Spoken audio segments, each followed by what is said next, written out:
तो अब हम जा रहे हैं केमिस्ट्री का पार्ट 2 सांद्रता के पद देखते हैं। तो जिसमें हमने स्टार्ट करा था सांद्रता, जिसको हम क्या कह रहे हैं भाई, सांद्रता को हम कहते हैं कंसंट्रेशन। तो कंसंट्रेशन सांद्रता के पद जिसमें कि मोलरता, नॉर्मलता और भी परसेंटेज वाला भी बहुत सारी चीज़ें हम देखेंगे। तो सबसे पहले नॉर्मलता, नॉर्मेलिटी क्या होती है जिसको हम डिनोट करते हैं कैपिटल एन से।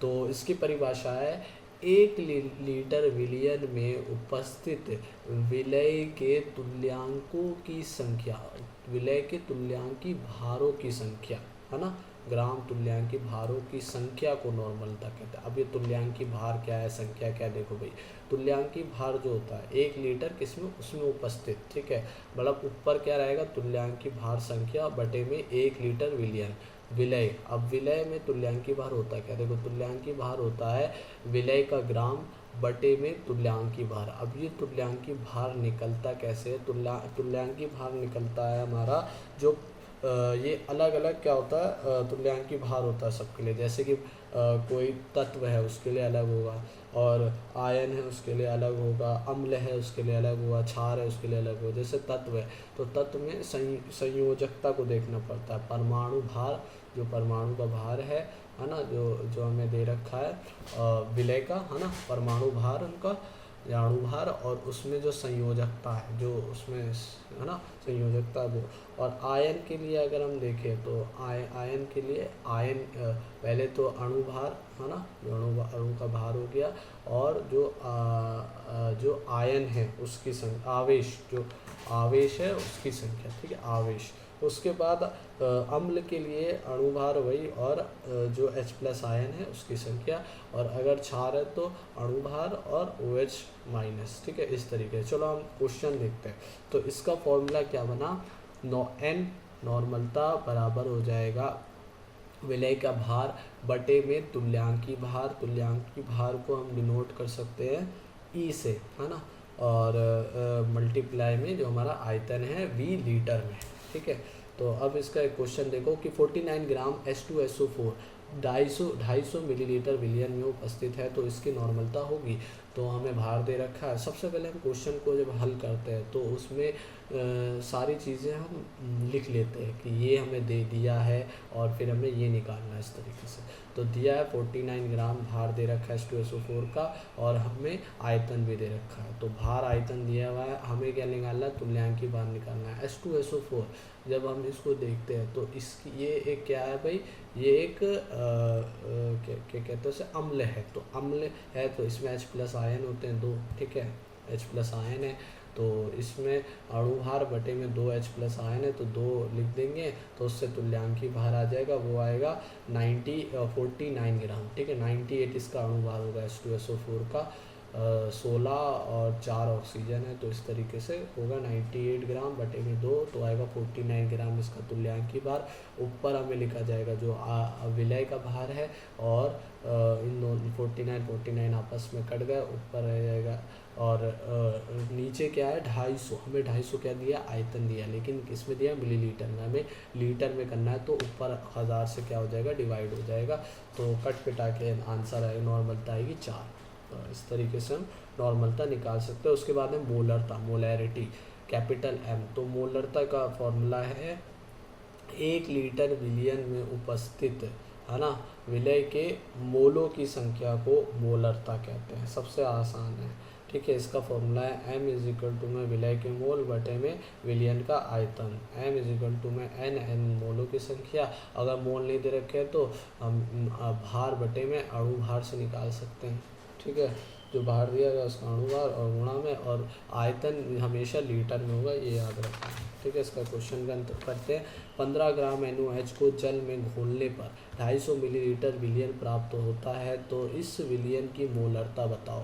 तो हमें क्या क्या दे रखा है, हमें भार दे रखा है अणु का, है ना, और हमें क्या दे रखा है, आयतन दे रखा है। तो मोल हमें पहले बनाना पड़ेगा, भार बटे में अणु भार से, और गुणा में 250 करेंगे तो मिलीलीटर में, ऊपर 1000 डिवाइड हो जाएगा, तो कट पिटा के हमारे आंसर जो आएगा 1.5 मोलरता आएगी, कैपिटल M। अब मोलरता एवं नॉर्मलता में संबंध भी पूछ लिया जाता है, तो ये भी हमें पता होना चाहिए कि हमारा जो M है, जो मोलरता है, वो N से कितना बड़ा है वो गुणा x बड़ा है, ठीक है। और ये x क्या होता है, x होता है हमारा तो x कारक, जैसे संयोजी कारक होता है, ठीक है।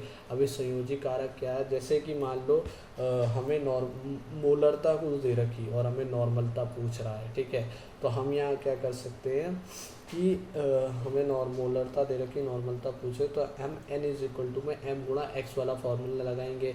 तो एम को हम जब एक्स से मल्टीप्लाई, अब ये एक्स कारक है क्या, संयोजी कारक ये होता है जैसे कि मान लो कोई हमें अणु दे रखा है, अगर वही जो अभी हमने तुल्यांकी वाला देखा था वो उससे थोड़ा मिलता जुलता है। अगर मान लो हमें कोई तत्व दे रखा है तो उसमें हमें देखना है इसको संयोजकता कितने हैं। अगर हमें कोई आयन दे रखा तो उसके आवेश देखने हैं। अगर हमें कोई अम्ल दे रखा उसका H प्लस आयन, अगर हमें कोई क्षार दे रखा उसका OH माइनस दे, बस जितने हैं उसको उससे मल्टीप्लाई कर दो, आंसर आ जाएगा। मान लो क्वेश्चन है कि 1.5 मोलरता H3PO4 की दे रखी है, 1.5 कैपिटल M H3PO4 की नॉर्मलता क्या होगी। अब नॉर्मलता पूछ रहा है, मोलरता दे रखी है, तो पता है N is equal to mx होता है, तो m हमें दिया गया मल्टीप्लाई x। अब ये H3PO4 भी एक क्या है, एक क्या है भाई, अम्ल है। तो इसमें कितने का H3 मतलब H प्लस कितने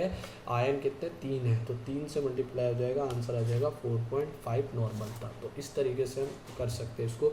अब मोललता क्या होता है, मोलैरिटी, तो मोलैरिटी होता है 1 kg विलायक, विलयन नहीं, विलायक में उपस्थित, ठीक है, 1 kg विलायक में उपस्थित विलय के मोलों की संख्या को मोललता कहते हैं, मोलैलिटी बोलते हैं, और इसको छोटे m से डिनोट करते हैं। अब इसका formula m is equal to विलय के मोलों की संख्या बटे में विलायक का भार kg में, ठीक है। m इज इक्वल टू में n बट बाय w, अगर भाई मोल निकालना है तो भार बटे में अणु भार।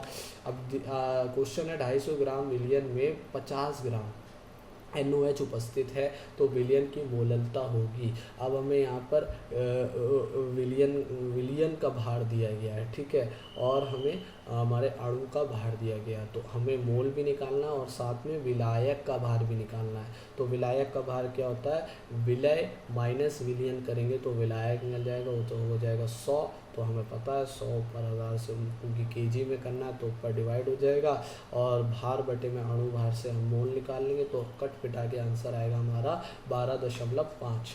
अब चौथी चीज़ क्या है, हमने 3 चीज़ें देख ली, नॉर्मलता, मोलरता, मोललता। अब हम देखेंगे एक और चीज़, स्ट्रेंथ क्या होती है, सामर्थ्य क्या होती है, विलयन की सामर्थ्य हम कैसे निकालते हैं कि हमारा जो सॉल्यूशन है वो कितनी उसमें स्ट्रेंथ है।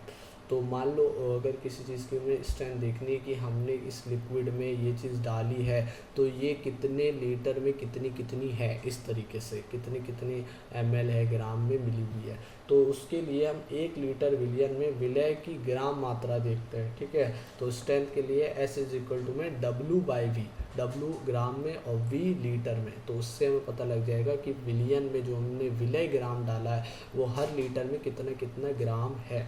तो इसका हो जाएगा विलय भार ग्राम में बटे में विलयन आयतन लीटर में। अब क्वेश्चन है कि 2 लीटर विलयन में 4 ग्राम NOH घुला हो तो विलयन की सामर्थ्य क्या होगी। तो 2 लीटर विलयन दिया गया है, 4 ग्राम NOH दिया गया है, तो 4 बटे में 2 हो जाएगा, तो ये कटेगा तो 2 ग्राम बाय लीटर आ जाएगा, मतलब हर 1 लीटर में 2 ग्राम NOH है, हर 1 लीटर में 2 ग्राम NOH। इससे स्ट्रेंथ पता लग गई हमें सॉल्यूशन की। अब है प्रतिशत के पदों में सांद्रता, जो कि अब हम देखेंगे, ठीक है।